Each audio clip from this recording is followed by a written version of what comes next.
Welcome to the Herd's official YouTube channel. Make sure to like and subscribe. Don't forget to check out the Colin Cowherd podcast, all of our NFL instant reactions, and more football content. Here we go, hour two. It is a Tuesday. We are live. It's the Herd wherever you may be and however you may be listening. Thanks for making us part of your day. A lot of choices out there. Nick Wright in 5 minutes. It was a wild Sunday night, Bills-Ravens. A wild and unexpected Monday night where J.J. McCarthy pivoted from terrified to terrific over the course of a quarter. Very surprising, J-Mac, but I thought this weekend told us one thing. Coaching matters when you look at the regression of the Lions, when you look at the improvement in a quarter by J.J. McCarthy. So, I mean, we've always known coaching matters. Coordinating matters almost as much, and sometimes with a quarterback even more. Yeah, totally agree. Here we go. Herd hierarchy, our first in-season Herd hierarchy.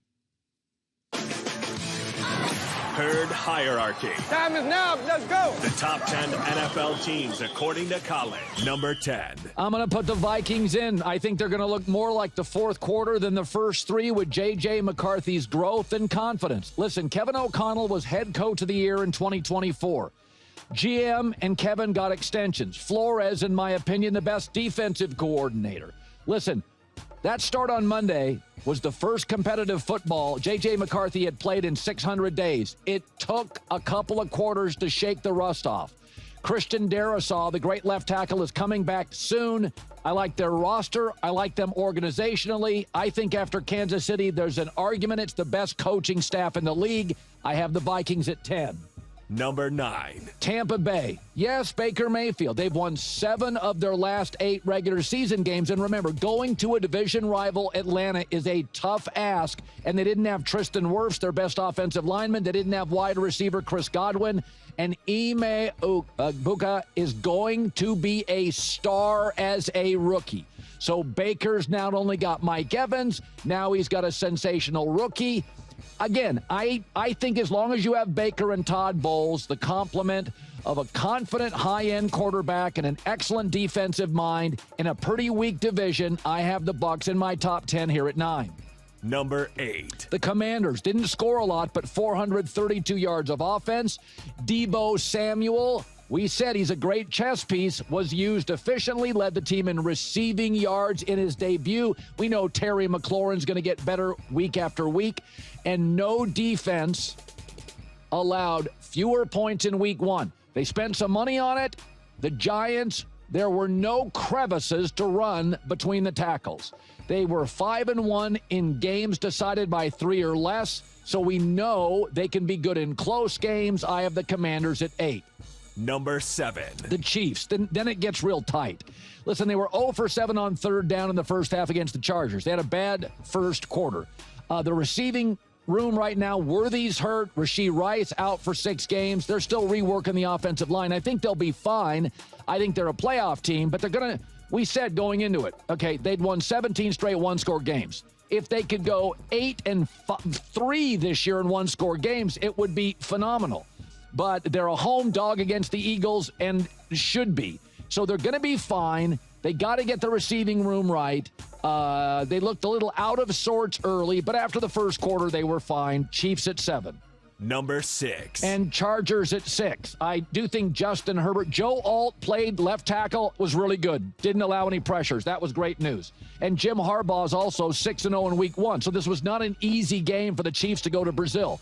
I think the Chargers in 7 or 8 weeks and the Chiefs in 7 or 8 weeks, if they met again, it's a very close coin flip game. I think these are very even teams. Kansas City's obviously dominated this division.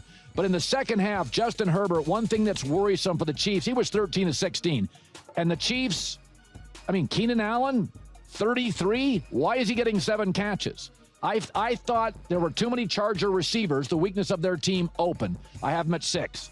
Number 5. Rams at 5. They got to keep Puka Nacua healthy, and the O-line worries me, but they've won 6 straight regular season games when starters are actually playing, and they've held opponents under 10 points in 4 straight games when the starters are playing. I believe their defensive line and their defense as a whole could be the best in the league right now.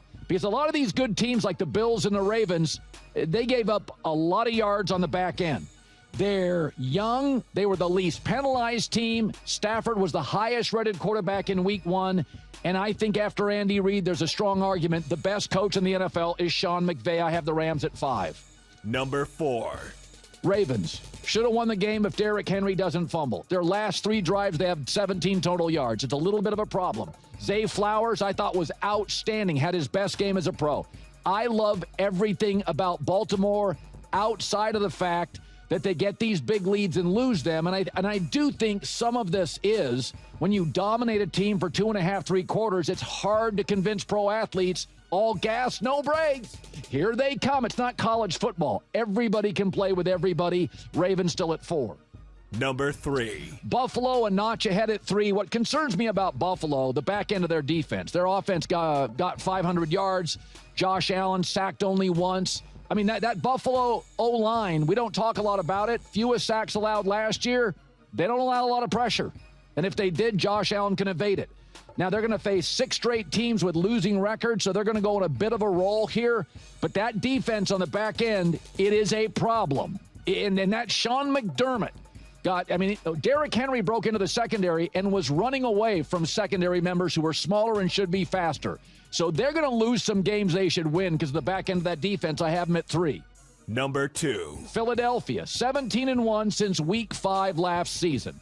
And I know you're saying, how can they be at 2? Listen, Dallas showed they're a little vulnerable. Now, Jalen Carter will come back. I don't think he's going to get suspended. I could be wrong if that just came out.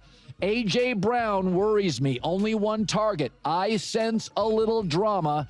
Hyper-aggressive GM Howie Roseman made another move today. 6 trades since the start of August. But I have them too. And number 1 is... Number 1. I thought the most complete team I saw was Green Bay. Jeff Hafley is a stud as defensive coordinator. Micah only played 45% of the snaps, already has an impact. I don't see the weakness. Does this team ever miss on tight end and wide receiver and quarterback draft picks? Ever? Everybody can play. And for the record, Jordan Love, you may want to look this up. Jordan Love's last 8 regular season games, 11 touchdowns, no picks, and a 109 passer rating. Coaching, elite. Protection, elite. Run game, elite. Quarterback playing, elite. Wide receiver, tight end talent, good and getting better. And Micah Parsons opens up lanes and space for everybody else. I said I have a right to overreact in week 1. Packers blew me away. I haven't seen them play that kind of aggressive defense. That was Kansas City defense. That was Philadelphia defense. They were playing with their chest out. There you go, J-Mac. Am I allowed to ask where the Jets are? Because they were so good. I have Seattle at 11. The same Seattle that lost to the Niners? If Darnold doesn't bump into a lineman, they beat San Francisco. San Francisco 12. But remember, Seattle is healthier going forward.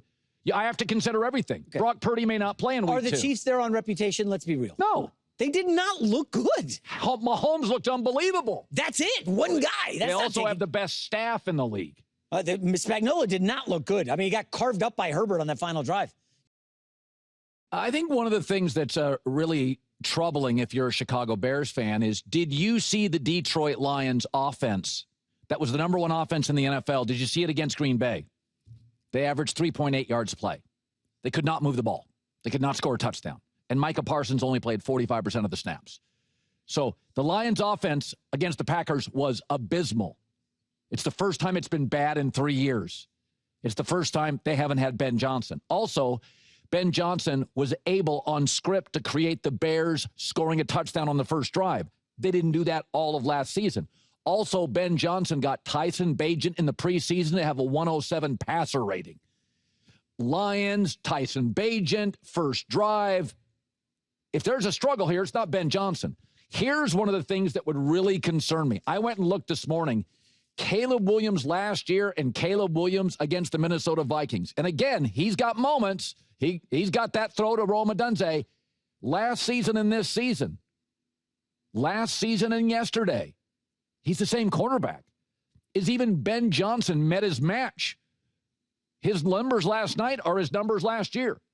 There was one throw in particular that really would trouble me. It was fourth quarter, 2:32 left. Now, they scored eventually on this drive, but it wasted 30 seconds. He misses a layup, and I mean he misses it by 8 yards. And that's what worries me. There were open receivers. This had a Justin Fields feel to it, where you're like, dude, there's people there. They're open. You're not seeing it.